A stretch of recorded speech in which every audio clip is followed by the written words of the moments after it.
All right. Good morning, everybody. How are you? And welcome to Spiritually Raw. We hope you woke to the most miracle morning and are also having the most fortunate day today. And in an effort to have you become rich, we have our series called Rich Jesus here. And we are here with Pastor Ethan Lucas, aka Ethan Lucas. All right, cool. So we're having a good time with this. AKA anti-pastor Ethan Lucas. I love it, man. That's good. I love it. I tell you, Well, actually, that's probably more correct, to be honest with you. Some people have joked about that and called me that. But if you look up the word anti, the definition of it, it's anything that's opposed to whatever you're talking about. You put that word anti in front of anything. So it's like diametrically opposed to it. And I am absolutely diametrically opposed to the overwhelming majority of what pastors do in our society. You know, I got to tell you something on a serious note before we get right in, and I know you got probably some topics that you want to cover today. Well, I'm sure you do. That's why we're here. But there's such an overwhelming people that I get to speak to, man. They're really, brother. They're really getting their life. You're changing lives, man. You should be very honored. You should be very blessed. It's amazing. Well, it's not me. It's just God. I get you. I get what your you're message. saying. I get what you're saying. Just a conduit. That's it. Yeah, man, I get it. Well, keep doing it, man. You're doing. But I appreciate that, though. Yeah. Yeah, no, people are like, man, this is like I got a different perspective. My life's changing. My outlook on life's changing. Well, it changed my life, and I'm grateful that I got this download at a very early age. Obviously, it was a calling of mine, and I had to go through enough in life, and I had to really get this ingrained in my spirit and my soul, to where I knew it like this before I could start sharing it with others. And I had to change my own life first. You know, Jesus said, sweep off your own front porch before you start talking about somebody else's. And it's not that my life's perfect. Everybody should always be in a state of continual prayer, which is manifesting, and always listening to God, continual meditation, and constantly getting the new download. Yeah. And Paul said, I die daily. What he meant was by die, it's killing out the carnal mind, killing out the programming that happens from out here.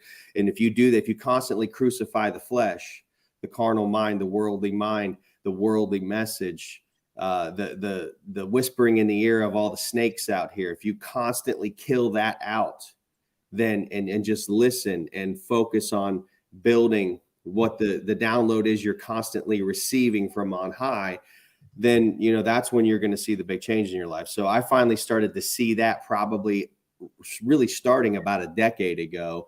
And it really started to gain traction about 5 or 6 years ago. And it starts to grow exponentially too, which is awesome. But yeah, I mean, there's no way I would have been able to do what I'm doing now, even just probably 7 years ago, because even though I knew most of this stuff or had been exposed to it, I still hadn't reached a point where I was ready to share it yet. You know, it's interesting because here we come on to 2023. So we went through 2022, 2021, that year of whatever, that phase of like, well, a lot of shit going down.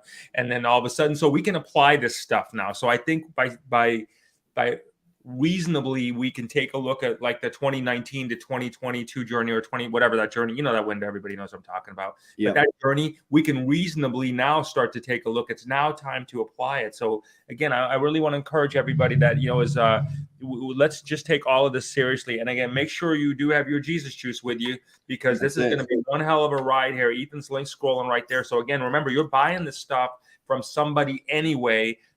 Purchase it from the person that's out there teaching you to have a better existence. His website's right there, ethanlucas.com. And also you can purchase these, see it through ethanlucas.mysealive.com. So without further and I'll also tell you, just personally, as a naturopath, someone who's in a doctoral program to become a naturopathic doctor right now, I used to take about 12 to 13 other really high quality supplements, and they were good. It felt great. And there's still nothing wrong with them. And I would use some of them occasionally for if certain things happen. But I can tell you, since I started taking this and then my glutathione supplement that I take, those two alone have allowed me to cut out the daily 12 to 13 supplements, saving me a ton of money, about $200 bucks a month. And the only other thing I take on a daily besides those two is my multivitamin. So if you want to save yourself a bunch of money and get better health and better results, Just make the switch. You're going to spend the money anyway. Don't spend it with the cabal. Don't spend it on companies that are using heat and chemical extraction on their supplements in order to get the nutrients in there. Now they're not bioavailable, or spending it on, even bioavailable supplements that are high quality. If you don't have the workers to put them into use in the body, because this is what this is. It's like, the vitamins and the minerals and all that stuff. It's like the materials for a construction site. Those, you can put all the materials for the building. Your body's the building or the temple. You can put all the materials in the front yard you want, in the stomach you want. But if the workers don't show up to put it together, if your body's not producing enough redox molecules, it's just going to go in one end and out the other, and you're wasting your money. It's so. Not only that, though, Ethan. You could see a major transition in your skin tone. And your yeah, from using this guy. It looks fantastic. You look like you're 11. Dude, this is why I don't shave. Because if I shaved, I really would look like I'm 11. That's freaking great, too. You know what, though? I got to tell you something before you boogie on today's topic, is that for me, that was so frustrating for me. I always felt good, but I could never figure out of the 8 to 10 supplements I was taking, what exactly was working. So I stopped nothing. I kept taking them all, right? Yeah. And so I felt like I was on a freaking pill box all the time. When I started taking this, I had the same effect, Ethan, where I got scaled down to like this, and then just a couple of things. That's it. I mean, I'm so scaled down. It's the best. I know what works for the first time in my life. That's true. I mean, realistically, we are doing what Jesus has always done and taught: to be your own doctor. Yep.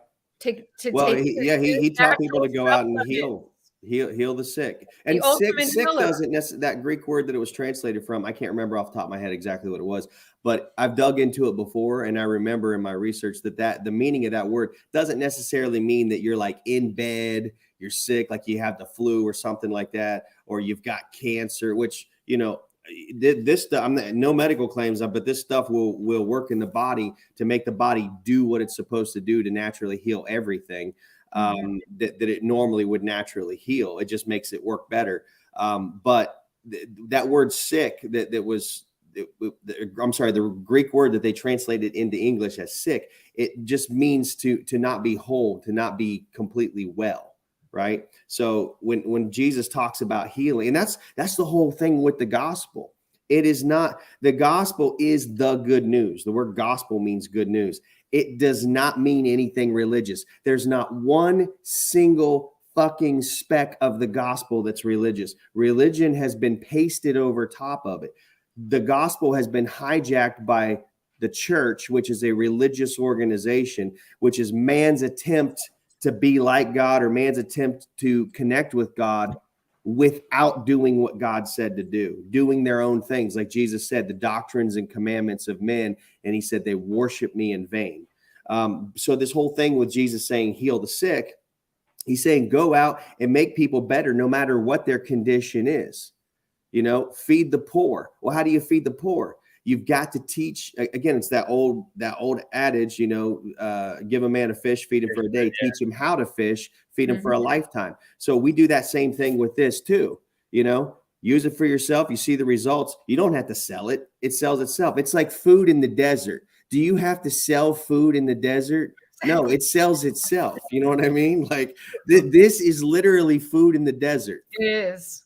It's so true, man. It really is. And I really hope people I know we joke about this and we're lighthearted about it, but we hope that's the way that gets through to you for real, because this very well can change the trajectory of your life. And again, remember, you got people most likely that rely upon you. You got to be, in today's world, you just got to be at the top of your game.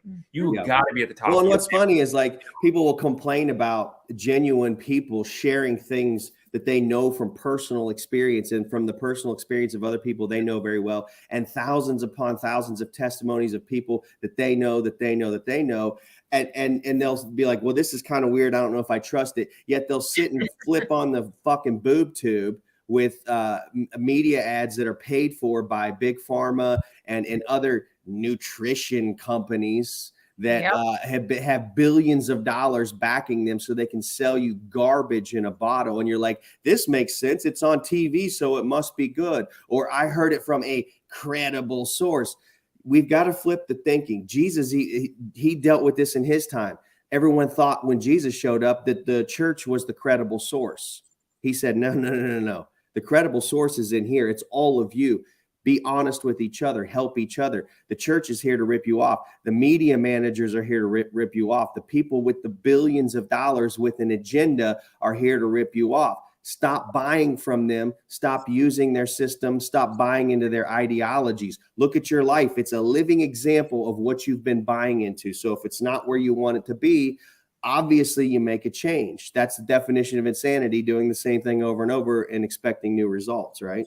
You know, I'm wondering what Nailed people it. will walk into this coming year and just really just kind of think about this. I mean, think about it from perspective. I mean, just to take a step back and recollect and say, okay, well, we're a few weeks into whatever one calls the year, if it's the real calendar anyway, who knows, another show, right? Yeah. Who knows where we're at? Yeah, right. Yeah, So, but if you walk exactly. into that and think about it, I mean, it's like, you know, what does it take? What does it take for one to really just be like, okay, it's now the time? You have to really wait for a specific date to change your life. I mean, if I can do it at the moment, you know what I mean? Go with the vibe, feel the spirit calling on you, and then just roll with it. Jesus always said now is the appointed time. Now is you wonder when to start something, it's right now. When is now? If you ever have a question of when to do something, it's right now. All of the super successful people in the world have always said this. In fact, one of my favorite entrepreneurs and authors, W. Clement Stone, I have a book of his that I started reading in my early 20s called The Success System That Never Fails. The principles of that book have stuck with me for basically ever since I started reading it. And I've begun to within the last probably 10 years, really apply them. What's interesting is, even if you're one of those people who have, and Jesus even taught this in a way, if you really pay attention to what he said, he talks about this in the sowing of the seed, and to have patience, because some people will grasp onto things faster and be able to change their lives faster than others. And I can tell you, I was a late bloomer. I'm in my early 40s now. And I was exposed to all of this stuff with very successful people. I started my first business when I was a teenager. And by the time I was in my early 20s, I was already doing business with my customers. Some of them were very, very wealthy people. So I started getting exposed to these concepts of wealth and success just from working with them, right? And even though I was exposed to that more than 2 decades ago now, I guess, it took that long for all this stuff to really soak in and start to take action in my life. So don't give up faith. And I talked about this last night with Lewis Herms on my show, that when Jesus said, "Oh, ye of little faith," that's why they couldn't manifest anything. He wasn't talking about the size of their faith. He was talking about the endurance of their faith. The people that will plant the seed, even though Jesus said it's just the size of a grain of a mustard seed, just really tiny. You plant that, leave it in the ground, it'll make a tree with thousands of mustard seeds that you can plant. And each one of those will make thousands of mustard seeds. It's not the size of the faith or the seed. It's the fact that you won't leave it in the ground long enough to produce fruit, right? And that's what he meant when he said to his disciples, "Oh, ye of little faith." He's not talking about the size of the faith. You don't have to have a lot of it. You just have to have endurance with your faith. You have to have patience with your faith. You have to be willing to have faith that when you put that seed in the ground, that eventually it'll sprout up. Stop digging it up to see how it's doing, or stop calling it off the playing field, as I like to call it. Like faith is like an athlete in a game. You know, you put your star athlete out there on the field, and maybe the first few plays he's not doing anything. So you're like, "Oh, well, he's having a bad day, or this isn't working." So you pull him off and you put the second stringer in there. Well, that's obviously not going to give you the best results. You know, life doesn't work that way. You have to have patience, and to have faith doesn't mean anything religious. It just means like the same way you have faith in the brakes on your car. When you get in your car, do you open up the hood and get under the car and check everything out with the brake lines and make sure everything is perfect? I mean, there probably have been instances in history where that would have been prudent to do so, but I'm just saying, normally you don't do that. You go driving, and then you come up on your first stop, and you just trust when you hit that brake that your car's going to stop, because it's designed to do that. It's the same way with manifesting health. It's the same way with manifesting wealth.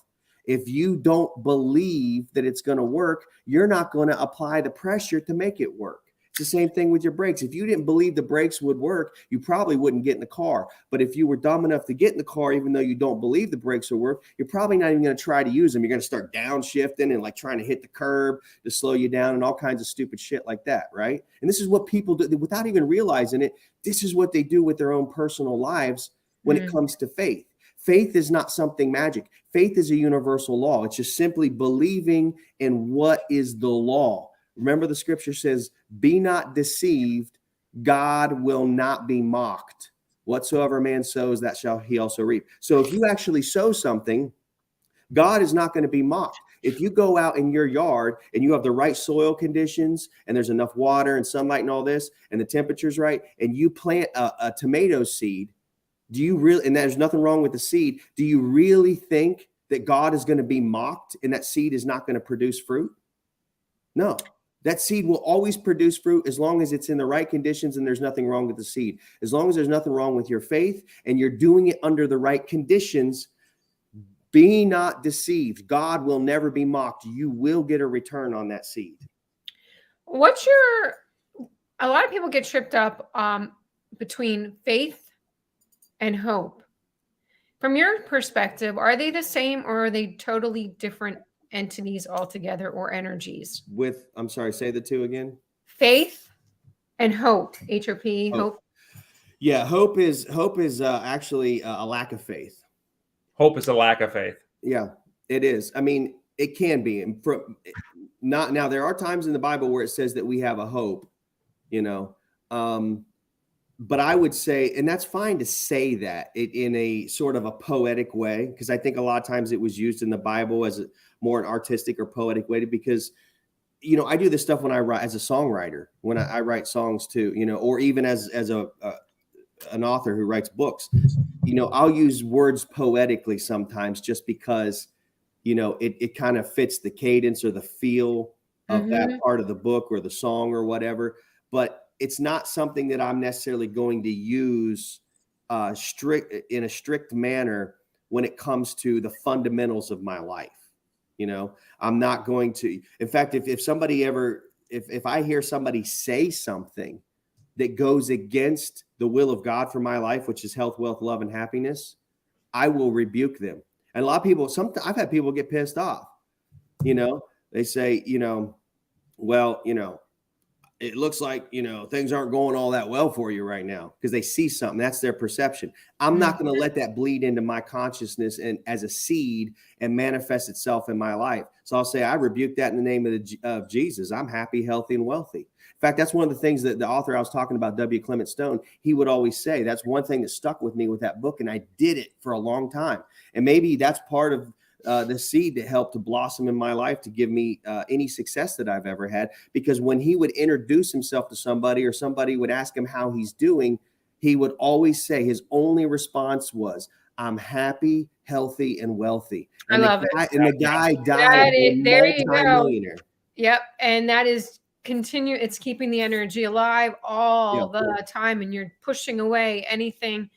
I'm so glad that you said that, because people love to regurgitate their issues, not only on you, they put it on social media, they put it in the chats, they put it in the comments, they put it in their friends, their family. And then they wonder why they are trapped in this cycle of nonsense and cycle of victimhood and cycle of why am I not able to manifest? Why am I not creating? Why am I not prospering? That little tiny shift that you just said, if someone says to you, how you doing? Don't really tell them how you're doing. No, I've had this conversation with my mom. I said, because I'm probably with my mom my whole life. She's been my most trusted person, right? And so I've even told her, even recently, she knows, like within the last several years, as I've really begun to apply this, like at a brass tacks level, I'm like, Mom, if you ever hear me say something that appears to be a lie when somebody says something to me that's negative, just know that I'm not lying. I'm manifesting, because I'm not going to allow, even if that's what it looks like at the moment, I'm not going to allow that to be continued in my life. So I'm going to speak authority over it and I'm going to change it. So this is me speaking authority over it, which I have, just like Jesus did all the time. And you remember, he was during the storm, he was asleep in the belly of the boat, down in the bottom, wherever they sleep. I don't know what I'm not I'm not a sailor or whatever. I don't know what they call that shit in the boats and the ships and stuff. But he was asleep in the bottom of the boat, and the storm was raging, and it was so bad they were freaking out, thinking they're going to die. And because they were caught up in fear, they couldn't manifest stopping the storm. Jesus was so sure and so calm, knowing that nothing bad would ever happen, that he's asleep. The dude's asleep in the bottom of the boat, and they run down there freaking out. Jesus, wake up. We're all going to die. Are you going to let us die? Seriously, what's going on, man? You're asleep. What did he say? First thing out of his mouth, "O ye of little faith." And he walks out on the deck and he says, "Peace, be still." Was he lying when he was talking about the condition? He was not telling somebody that there was peace and everything was still, because obviously there wasn't peace and everything wasn't still. They were about to die in a damn hurricane, right? But he spoke to the situation, and he did not accept what he saw. Remember, it's not what you see, it's what you say. And even if you don't see what you say immediately, you keep saying it until you see it. And that's what I've done that many times in my life. Many times. And you'll find it's like a muscle exercising in the gym. If you go in there and you say, "I'll never be able to bench press 400 pounds. Guess what? You'll never be able to bench press 400 pounds. But if you go in at the gym every day and say, "I can bench press 400 pounds. Maybe not that day. You get up there and you throw up 200 and you're struggling to get to 210. Well, you keep saying, "I can bench press 400 pounds. And you force your subconscious mind, because all you're doing is programming the subconscious mind. Remember, the subconscious mind is Eve. She'll take whatever seed is planted in her. It's the divine feminine. It's the receptor. It's the fertile soil of whatever seed it receives. This is why the two most important things in your life are the people you surround yourself with and the books that you read. And now the podcasts that you listen to, right? Yeah. Be careful about the eye gate and the ear gate. Well, and the mouth gate too, because that'll affect your body. This is what you should be putting in the mouth gate. But other things you should be putting in the ear gate and the eye gate, it will program the subconscious mind. And then the subconscious mind will lead the conscious mind, even though the conscious mind is not aware, will lead the conscious mind to do what the subconscious mind has been programmed. The subconscious mind is like the body, and the conscious mind is like the head. The head goes wherever the body goes, right? And the body can turn the head. The head has no control over the body other than through word, through thought, through speech. So, and you program the body, you program the subconscious mind. This is what the Bible means. It's not a sexist thing. I've said it several times on this series and others. It's not a sexist thing when Paul says the man is the head of the woman. He's making a spiritual reference hidden for only those who have eyes to see, to understand. All the profane who take it literally, read it like a fucking newspaper, to them it becomes toxic and poison because they don't seek truth anyway. So they're going to apply it in a toxic way, in a sexist manner. When Paul says the man is the head of the woman, he's saying the conscious mind is the head of the subconscious. And if the conscious mind isn't planting the proper seeds in the subconscious and rooting out the bad seeds that all the snakes out here try to put in Eve, the subconscious mind, then what's going to manifest for Adam as well as Eve? It's the head's responsibility, the conscious mind's responsibility. What's going to manifest is shit. Okay. And this is the whole story of the Garden of Eden, because, and this is why the serpent went to the subconscious mind first, went to the feminine first. Because he knew that if he could get the seeds in the subconscious mind, and Adam didn't rebuke it, and he partook of it with the subconscious mind, meaning he just let it happen. Guess what happened? All hell broke loose for both Adam and Eve. Now Eve had to bear children, meaning that which manifests out of your subconscious mind in your life with pain. And Adam had to till the soil. What's the soil? That's the subconscious mind. That's the part where the seeds are planted that gives birth to these things. So Adam had to till the soil then and deal with thorns and thistles because he allowed the seeds of the thorns and thistles to get in the ground. And now he can't fucking get rid of them because they're everywhere. It's going to take him a long time to root it out. And so I believe for myself personally, once I started this seeking out of restoring the soil in here, the subconscious mind, rooting out all the weeds and the seeds that were bad. And it took a long time. And I'm still working on it. Okay. You know, For many, it's a lifelong process. But once I started that, it is a lifelong. It's a lifelong but process. once I started that, I immediately began to see changes, just little bits at a time, and it's getting better and better and better. And now I've got to a point where I may only have a handful of bad seeds in the soil and the subconscious mind that I'm still searching out and trying to root up. Whereas before, when I started, I had thousands of bad seeds that were planted there from the time I was a child, from my family and friends, and from the culture out here. Mm-hmm. You know, you said a couple of things that stood out to me is like, you know, people don't put the pressure on. So they're afraid to put the pressure on the trust, if you would, in their heart, right? So they don't put the pressure on. They do something and they're like, okay.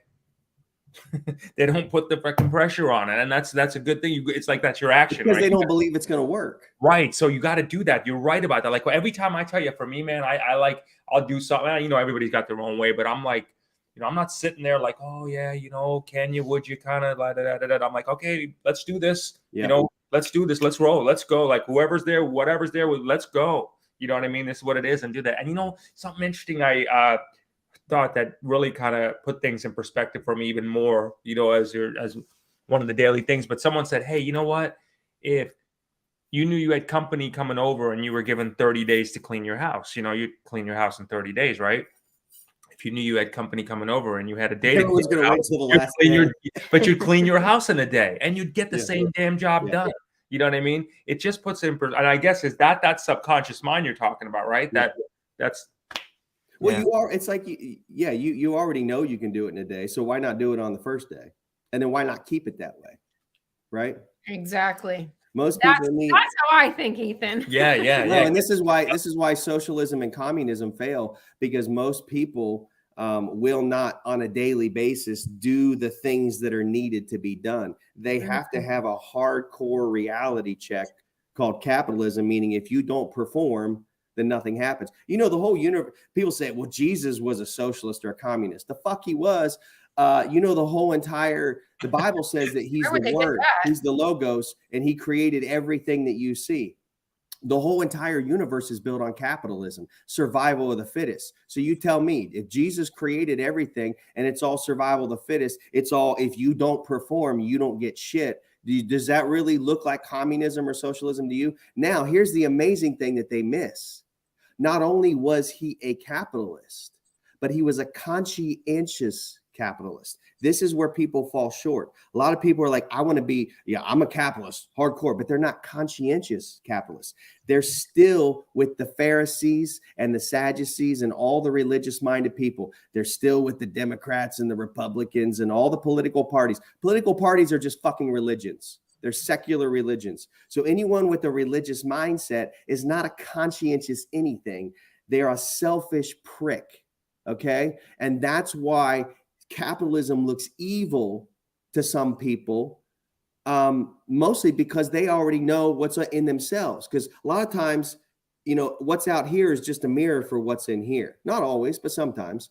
And what they're doing is they're projecting their own bullshit onto everybody else. So they see somebody who's rich. They don't realize that that rich person is sowing millions of dollars into charity and building all kinds of great things and helping people.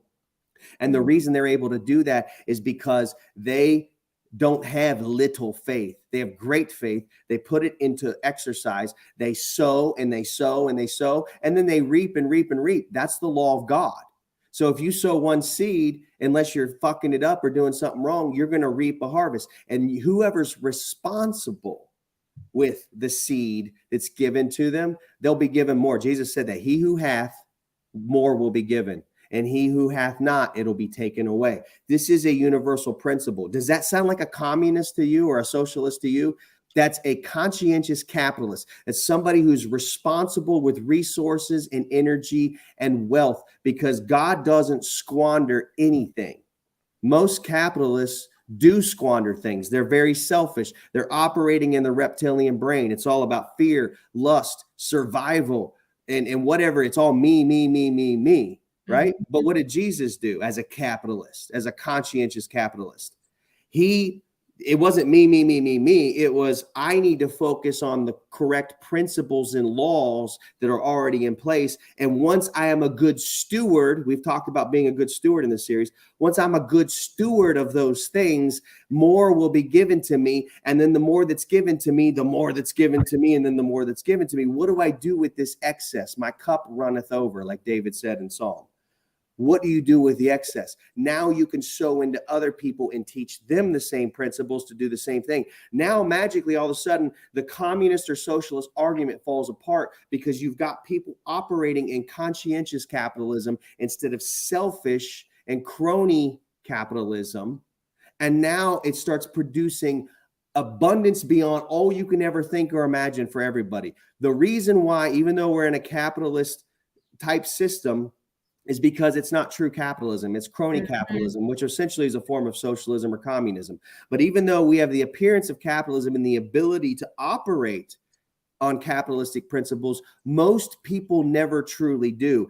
And the few who are, they are extremely wealthy, and they are producing for others and creating things for others. Now, that doesn't mean that everybody that makes a bunch of money is doing good things. Jesus talked about this. He said, you can't serve God and mammon. Well, if you're serving God, you're following the good principles of sowing and reaping. And now you're producing abundance and you're sharing with others and sowing into other people's lives. Okay. And you never run out because you just constantly have excess. Why? Not because you're a good person necessarily, but because you're following the fucking universal laws and principles that are already there. This is why the church looks out at the world. These churches are poor and they look out at the world, and there are these people that don't go to church, but yet they're producing way more of what Jesus said to produce than what the church is, because all these people are doing is just following the laws that God already made.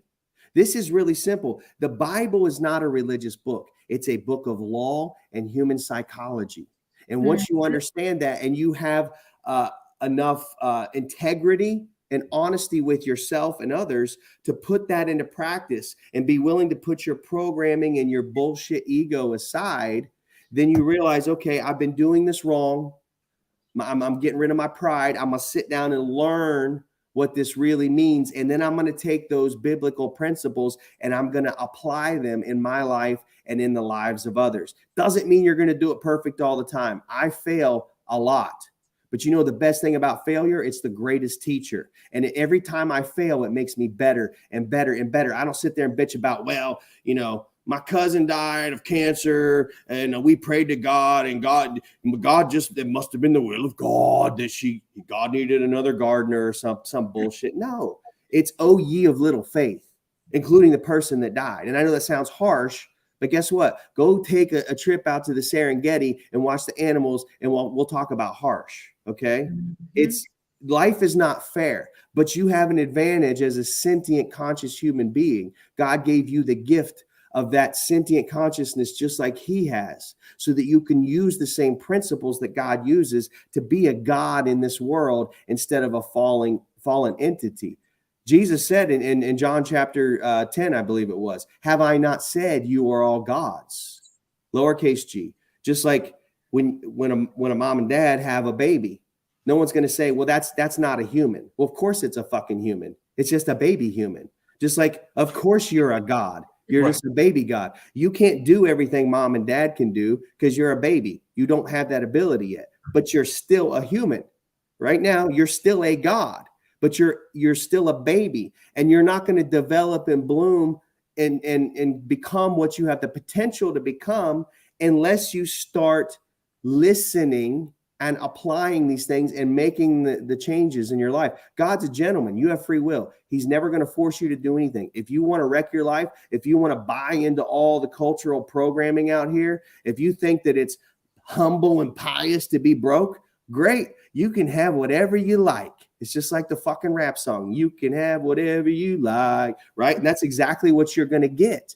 That's how cool God is. He created a perfect system that you can figure out.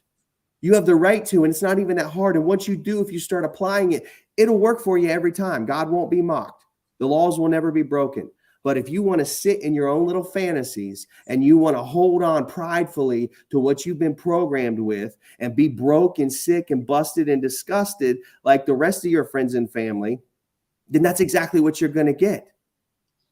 That's your free will. It's your right to have whatever you choose. That ruffles so many feathers when people hear us say, wait, I'm sorry, Faja. I've got to address this real quick because I hate it when these demons start popping their head up. Max, I'm not calling you a demon, but I'll do just like what Jesus said when he said to Peter, get behind me, Satan, because Satan will talk through other people. Okay. The Bible's clear about what miracles are. You want to talk about a miracle? I was born in a fucking trailer park. Look at where I'm at now. Okay. That's all I need to. And Jesus said only an adulterous and wicked generation seeks after a sign. He said there's only going to be one sign given. That's the sign of Jonah, the sign of resurrection. You want to see resurrection in my life? I can show you pictures from my childhood, what I lived in. A 4-room trailer that was about to burn down from electrical problems. We didn't have 2 nickels to rub together or a pot to piss in. There's your miracle. I tell you what, that's, you're right though, man. I mean, people right now are at just a fucked up place to be able to think about. They listen to this and they see it, and like, you got the whatever Max, female, male, whatever that was, is, just let me see a miracle. Let me see this. You guys, you're the miracle. You're the miracle, right? I mean, that's how I see it. I mean, like, we're the miracle. We're the infinite design. We're the embodiment. We're the one that incarnate. We're the one that are literally showing that. If you look at videos, we're showing that we're getting younger. We're living younger, longer. I mean, there's so many miracles out there. I mean, what does someone else have to show you? You know what I mean? Well, and that's all it does is it keeps us like the freaking. It's like it's not a circus, for God's sakes. Yeah. You obviously got out of bed today, so you're breathing. Yeah. That in itself is a miracle. Well, and I tell you, I've actually witnessed and been part of what you would call a miracle before anyway. I've seen somebody come back to life just through prayer, shock dead, working on a power line. And this even actually happened on a church ground, the church I was raised on. They were working on the power lines, got blasted, heart stopped dead cold for several minutes. They should have been dead, would have been pronounced dead when the ambulance got there. But guess what? Through prayer and faith, and it only takes a small seed. Remember, so maybe only one person in there really had true faith with everybody praying, but that person, boom, came right back to life. Never should have happened. Even the EMTs, when they got there, they said, that's not possible. We've never seen that happen. I mean, I don't remember what the amount of voltage they said went through this guy's body, but it should have killed him stone dead. I mean, this stuff happened. It doesn't happen every day. It doesn't need to happen every day. And again, it's just like, I mean, let's see. And that's like saying, let's see, what's something that happens in nature that seems like a freak thing that almost never happens? I know one thing. Have you ever seen those water spouts that come down out of the sky? It's like this big. It's just going, looks like just someone has a hose up in the clouds, right? And it's just doing that. And it's not raining anywhere else. People say, well, that's crazy. That's a miracle. No, it's the law of nature. The right conditions were present so that it manifested. So don't sit there. And this is why Jesus got pissed off when they begged him to see a miracle, because he's not a fucking magician. I'm not a goddamn magician. If you want me to produce a miracle on the fly, then I'm going to have to produce an illusion, because the right conditions have to be present. Your ability to produce so-called miracles is not done so you can impress people and be a magician and do magic tricks. Okay. That's pride. It's about when the conditions are right, being able to apply your faith. If you have enough faith, if you have enough endurance with your faith, instead of, oh, ye of little faith, then and only then will it happen. Jesus didn't walk around, just making shit appear everywhere. Very seldom did he actually perform a miracle. And when he did, it was only when the right conditions were present, and he only used his faith to do it. So this is why I get tired of people saying that, because I know I'm not even speaking to the person who's saying that. They don't know any better. I'm speaking to this programming that has been planted in their mind and cultivated for generations. It's interesting when people are listening to this is not about, okay, let's revolt. Let's all en masse change the world and let's do this. This is about, and that's a lot of times I see as the sleight of hand there, is that it's always like, let's change the world. all of them. Everybody's like, oh, they run like, just a bunch of sheep, right? Gotta So, change yourself. yeah, but it's like First. there's not a lot of messaging about changing yourself first. This is what you're witnessing here, everybody, is change your own shit first, your own house first. Then if you want to go out and do the revolt and protest and the world will never change until people change anyway. Yeah, so the recipe, the real secret, if you will, is change yourself. If everybody changes themselves, the world changes, because the world is simply a manifestation of what's in here in the majority of people. That's all it is. So what you're seeing out here is a reflection of, a manifestation of what's inside of the minds of the majority of people. The fruit that grows out of a tree, Jesus said, you'll know a tree by its fruit, is simply because of what's in the root. The fruit is dictated by the root. Okay. And what you see in the world is the fruit. We are the root.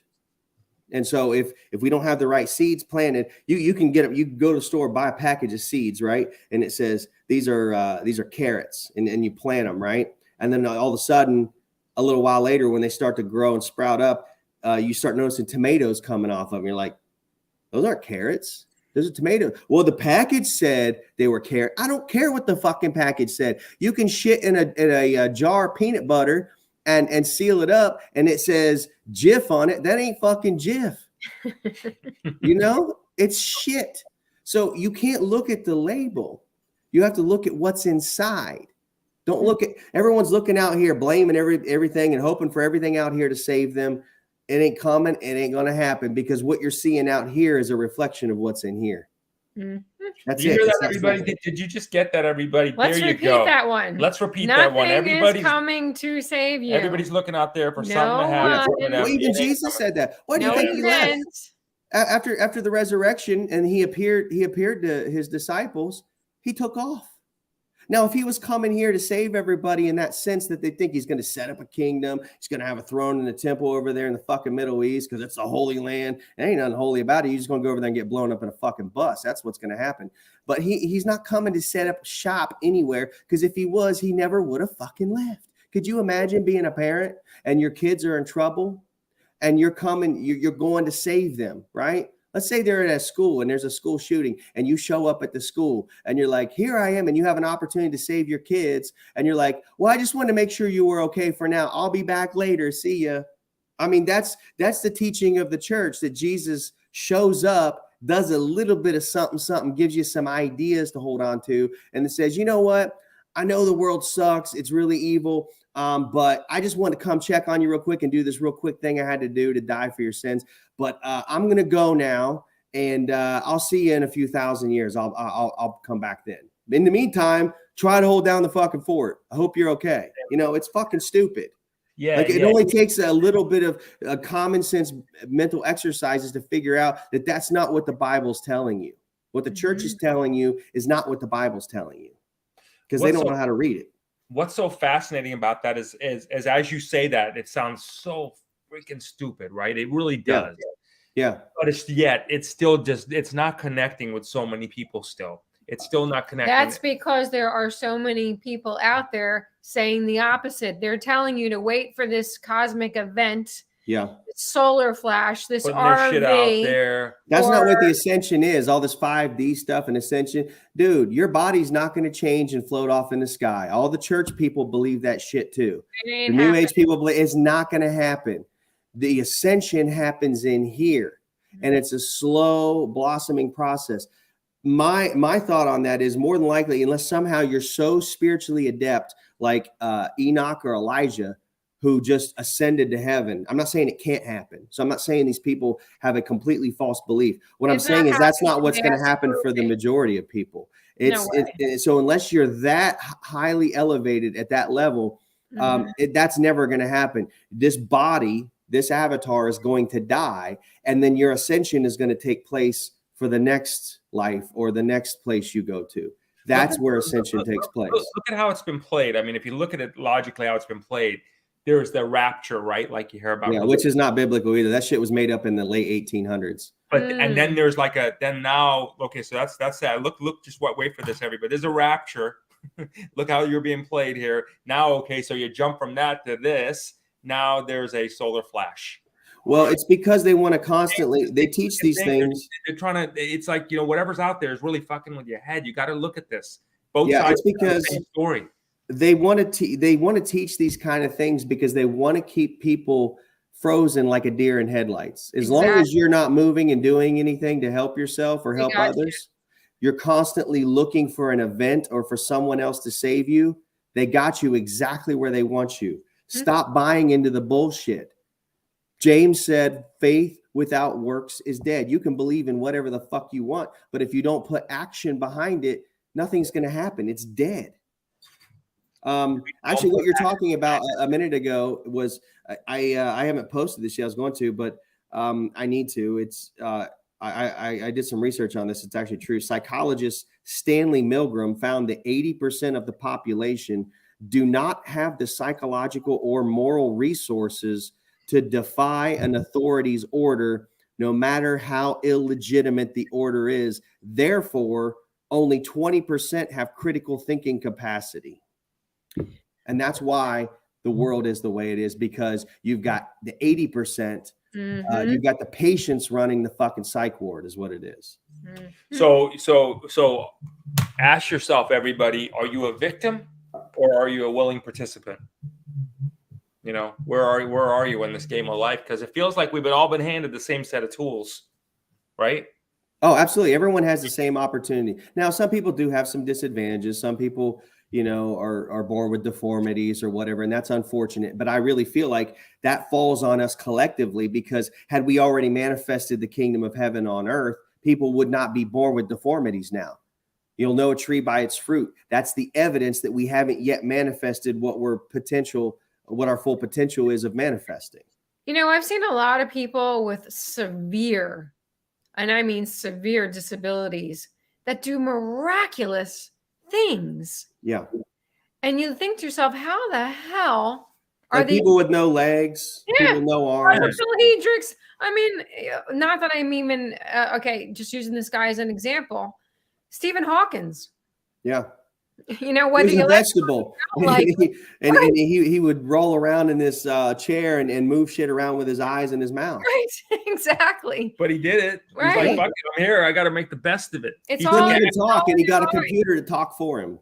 Yes. But he made the best of his circumstances. He took action. He just didn't be like, well, and here's the thing. You want to see a miracle. The scientists who put in the hard work and effort to use the natural laws that God created made that possible for someone like Stephen Hawking to move around and to communicate with people, to talk to people through the technology, through the tools that God gave us, through our intelligence. God is not against technology. God gave you the intelligence to make technology for a reason. God is against evil. You can do evil with technology, but you can also do good.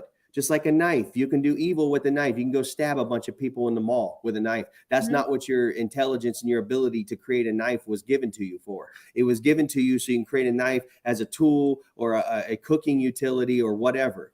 It's people have got to stop labeling things. In fact, I talked with Lewis last night, Romans chapter 14. This is why Romans is my favorite book in the Bible. Paul wrote that letter. And you'll never hear a sermon preached out of Romans 14 in the churches, because in Romans 14, either that or they'll skip around this part of it. Romans 14 says, Paul says, there is nothing in and of itself that's evil. It's man that makes it evil. Yeah. Okay. Things in and of themselves in this world are just tools. Inanimate objects are not evil. We make them evil. I don't care if you're talking about guns, knives. I don't care if you're talking about money. Yeah, matches. I mean, fuck, you can use a car for evil, or you can use it for good. You can run a car through the front window of a store and kill a bunch of people. Are we going to get rid of cars? We're going to say cars are evil? It's ludicrous. People have so much fucking cognitive dissonance. It's sickening. I don't, for the life of me, I don't see it. If it's not simple, it's not true. And if you break everything down to simplicity and just follow the laws of nature that God created, everything becomes very clear, very simple. And if everybody operates with true honesty and integrity and goes with the law, this is why God said, you don't need some man-made system to create laws for you. I've already created the law. This is why when the Israelites in the Old Testament were begging for a king, for a state, for a government, God said, no, it's going to fall into corruption, because as soon as you start putting the creation of laws in man's hands, now you're going to end up with a twisted, corrupt system and society. If you just follow, you don't need men to create these because they're already created. I created them. If you just follow the laws that I created that are written on the hearts and minds of every man, woman, and child, they're obvious. They're common sense. It's common knowledge. And common law is based on natural law. That's why it's called common law, because it's common sense. It's very simple. Even a fifth grader can understand it. If you just follow that, you don't need a king. You don't need a government. You don't need men and women in suits and ties and sitting in a fancy building, writing shit down on a piece of paper, trying to make it apply to you. Because really, it doesn't. It doesn't. It's the law of zero. I have zero more rights than you, and you have zero more rights than me. What gives me the right, even if a bunch of people want to get together in a voting booth and say, this person, we're picking this person to go make decisions at this fancy building and write stuff down and make it apply to everyone, even if you don't like that person, even if you don't like what they're writing down, even if you don't consent. What the fuck is that? People are like, well, we all voted on it. Yeah, so did the fucking dudes in a gang rape. They all fucking voted on that too. What about the woman getting raped? I mean, this shit's got to go away. We got to strip this back down to true simplicity and biblical principles, natural law, because otherwise the rest of it's nothing but dishonesty and robbery, coercion, extortion, theft. It's vile fucking evil. It really is. It really is. And you know what? More and more people, I think, will start to realize and look. Try. I mean, I'm really hoping and praying this is really resonating with people as they get there. They look because at it. This is what's going to help get you a breakthrough. Well, and it's just like they just don't look at it as like somewhat of amusement, entertainment. We hope we're entertaining for you. Yes, of course. We have to make it entertaining, or no one's going to listen. No one's going to listen. But you got to fucking apply this. Actions always speak louder than words. Always. Yep. Just try it, for God's sake. I tell you, people, because I do a lot of consulting with people, and I tell you, and I tell the same thing to people. I said, look, you know what? Just fucking stop talking about it. Seriously. You know what I mean? Yeah. Just do something about it, and that's where you'll start to see something. And I really stop waiting for something or some event or some person or something to change your own life. You have to do it yourself. That's you and only you have the ability to create your own life. So that's amazing too, because if you think about it, think about if you didn't really have full control over your own life and your own consciousness, right? You'd be an automaton. You'd be a puppet. Yeah. People talk about, this is my karma or my destiny. No, your karma and your destiny is whatever you choose. It doesn't mean people aren't going to do bad things to you. The difference, because it's going to happen in life. You're on a game board with everyone has free will. And so not only do you have the great potential for the greatest amount of joy, blessing, and prosperity and health and happiness and all that stuff, you also have the equal and opposite potential for the opposites of all of those things. Now you're going to experience both as you go through life. What's going to dominate your life? And it's not that nothing bad's ever going to happen to good people. It does, and it will. That's part of being in a polarized system. Okay. But what's going to dominate your life is where you put your focus and your belief. The sum total of your life is based on your belief. That's why the word etymologically is belief. It comes from be live. How you be leaving is how you be living. And if you not be living it, then that means you not believing it. It's really simple. And belief comes from a subconscious level, not from a conscious level. Conscious assent to agree with an ideology is not belief. That's why grandma died with cancer when you said you believed, because you didn't really believe. At a subconscious level, the subconscious mind is sitting there saying, nope, this isn't possible. Nope, this isn't possible. The subconscious mind's out in the woods talking to fucking snakes and eating the bad fruit while you're off in la la land.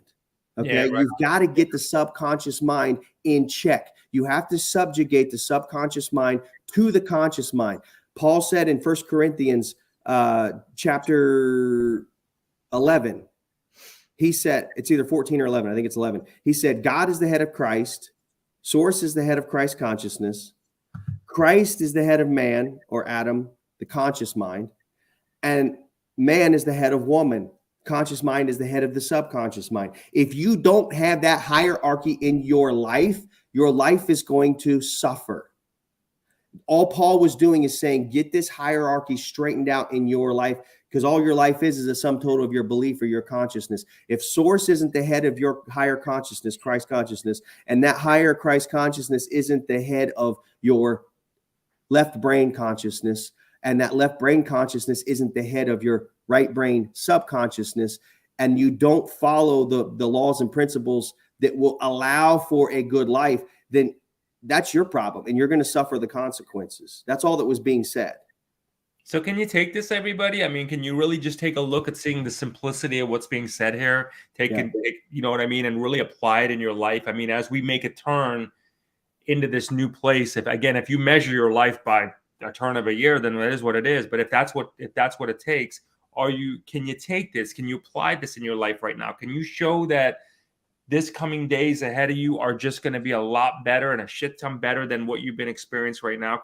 Would you try that? I mean, would you give yourself a 30-day fucking test on it?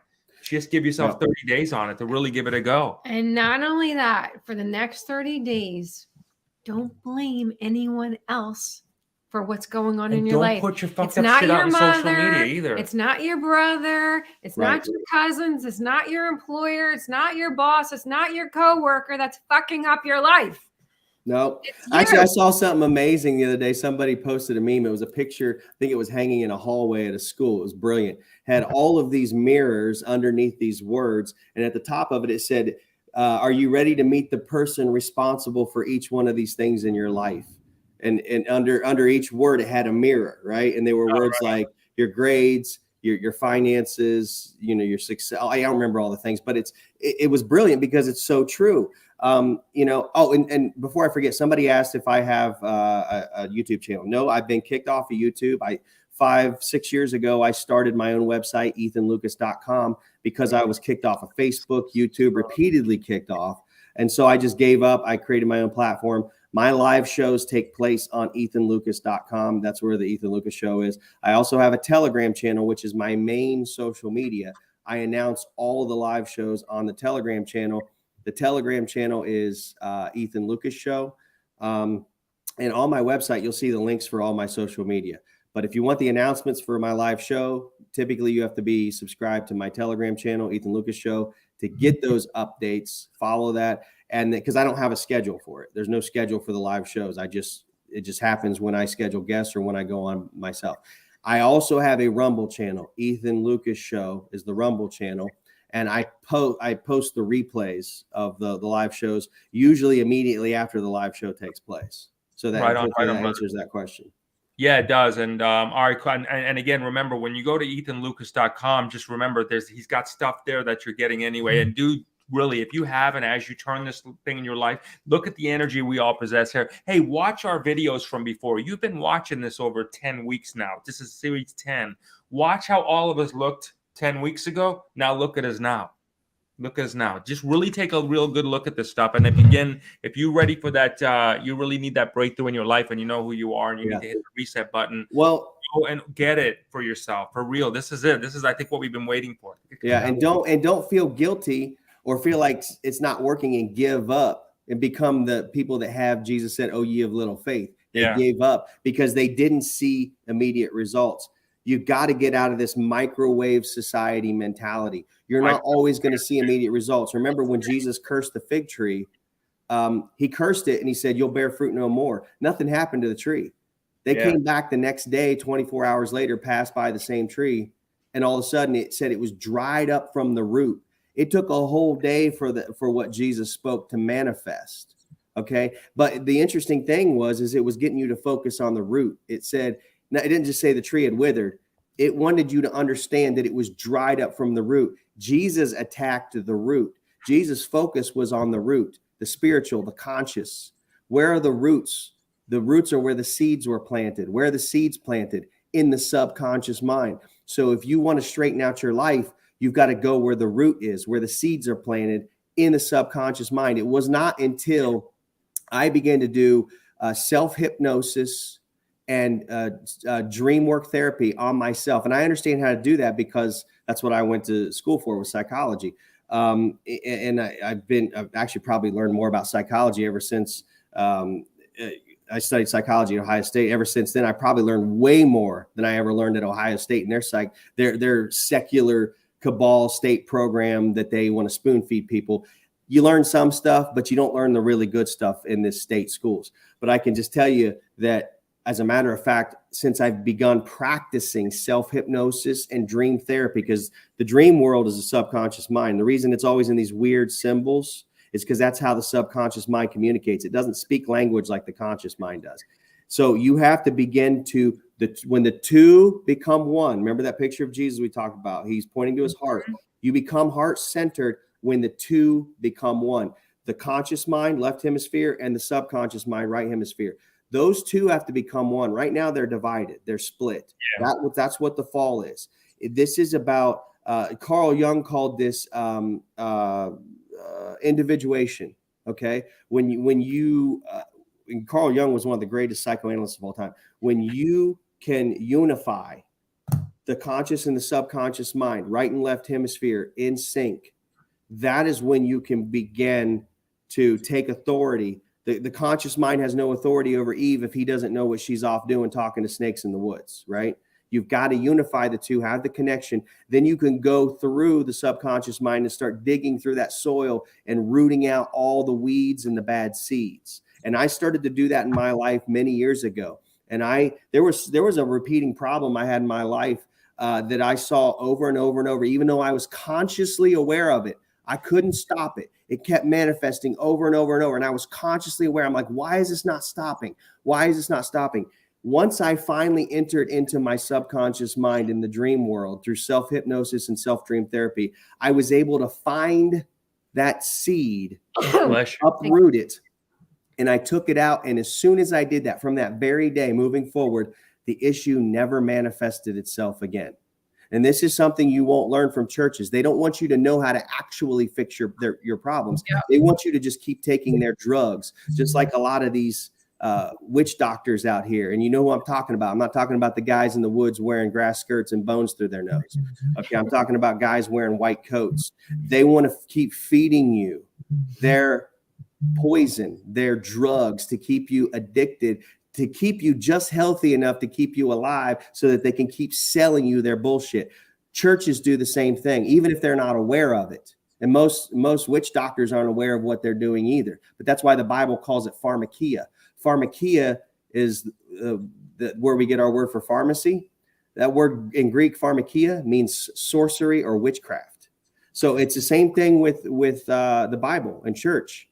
The way they teach things is sorcery and witchcraft. They're feeding you poison, and they're keeping your spirit or your soul alive long enough or just enough, feeding you just enough of a high, giving you that dopamine rush every time you go to think you're getting something when all it's doing is holding you in bondage.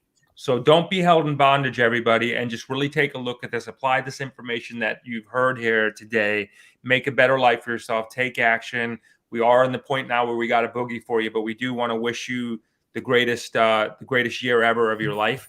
And we hope you continue to stay connected with us. Ethan Lucas, make sure you visit our brother here at ethanlucas.com so you can find out what he's going on, his journeys, and find out when everything's happening. You can buy my books there as well. Yeah. I've released 3 books so far. I've got more coming in the spring. Awesome. Hopefully to be one Rich Jesus in your future. Yeah, that one's coming too, but it's going to take a while to structure and write that. And I've got a lot of other books. The material for God. We got. How much more? We just transcribe. Hit a transcribe button. Hit the transcribe button. That's funny. I love it. I love it. And make sure to mark your calendars. Ethan will be back with us next Tuesday. Wednesday.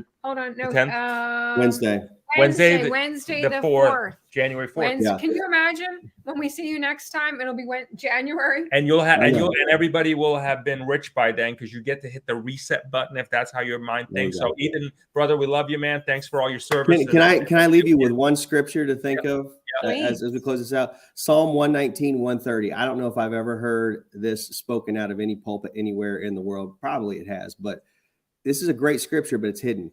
It says, "The entrance of thy words giveth light, it giveth understanding unto the simple. So the message there is that the light or the truth is actually simple. So if it's not simple, it's not true. If it leaves you in confusion, it's Babylon.